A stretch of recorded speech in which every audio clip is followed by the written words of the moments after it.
everyone, I'm Stephanie and welcome to my channel. Today I'm trying something new completely outside of my pouring journey. I'm working on a 3D painting with some color on it. So the material I'll be using are the white glue, some toilet paper to create the 3D effect. And for the paint, I'm using black by Loft and 24 karat gold by DecoArt.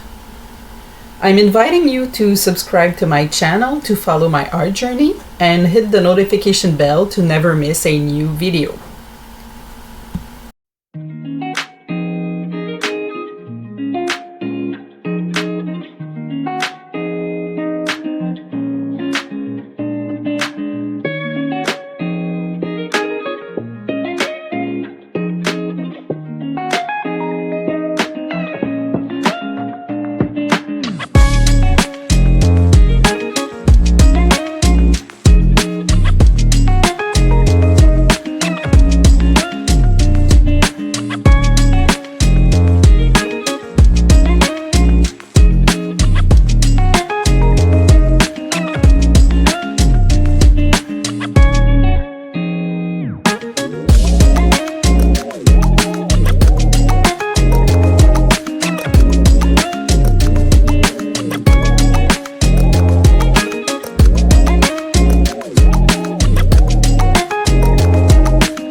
Thank you for watching and see you in the next video.